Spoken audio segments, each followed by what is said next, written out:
All right, every single year, the Grammy nominations drop and the internet just explodes, right?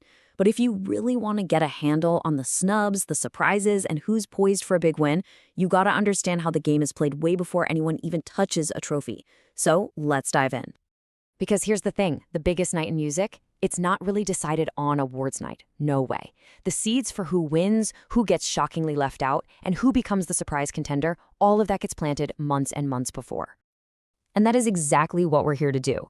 We're going to give you the ultimate guide to the single most important day on the Grammy calendar. That's right, we're talking about Nomination Day. Okay, first things first, let's get the dates straight. You're going to want to circle November 7th. That's when the nominations are officially announced. Then the final voting starts up in December and runs into January, all leading up to the big show on February 1st. All right, let's get into the lowdown, all the essentials you need to follow along like you're in the know.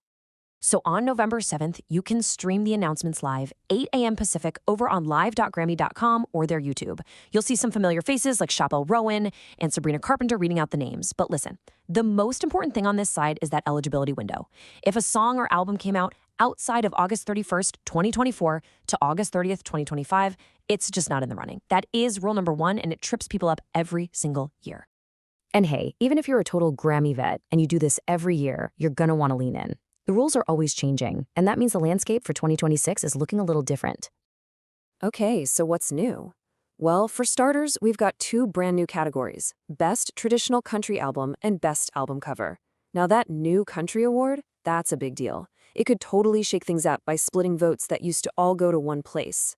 And there's also a tiny but super important tweak to the Best New Artist rule. It basically makes it a little easier for an artist to qualify, even if they had a small part on an album that was nominated for Album of the Year in the past. All right, now we get to the main event of any nomination morning, the Big Four. These are the biggest, most prestigious awards of the night, and they are, without a doubt, the ones that get people the most confused. So let's clear it all up right now.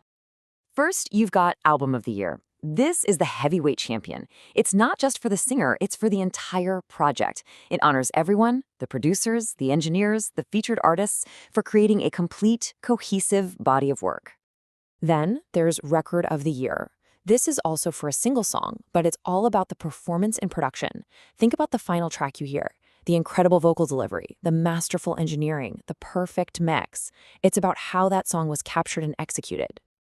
Which brings us to its confusing cousin, Song of the Year. This award is also for a single track, but this one is purely about the songwriting. It goes to the people who actually wrote the words and the music. It's for the song in its most basic, fundamental form. And this is the perfect way to remember the difference. Just think of it like this. Song of the Year is the architect's blueprint. It's the lyrics and the melody on a piece of paper. Record of the Year is the finished, stunning skyscraper. It's the final recording with all the bells and whistles. That's why an artist can win Record of the Year even if they didn't write a single word of the song.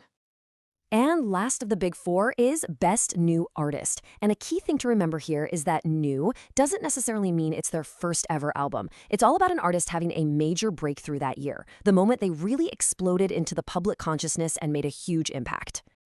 Okay, so we've got the basics down. Now for the really fun part. How you sit there, watch the nominations roll in, and tell the difference between a genuine, jaw-dropping snub and just a regular old surprise.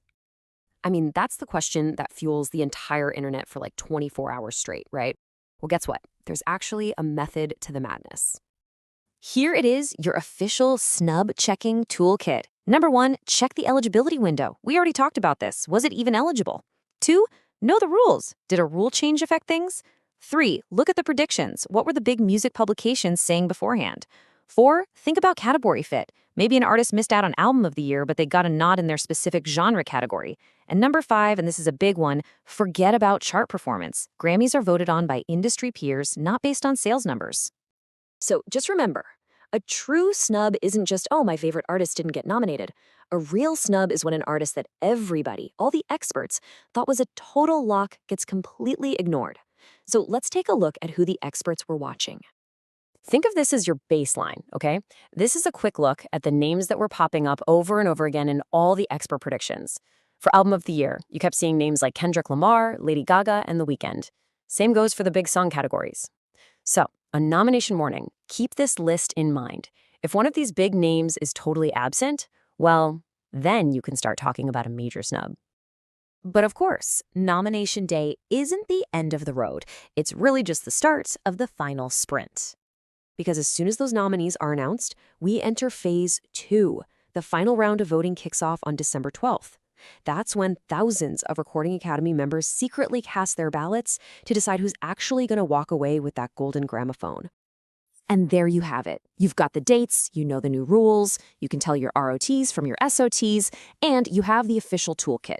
You are now fully equipped to watch the Grammy nominations like a true insider. So the only question left is, who's going to make history?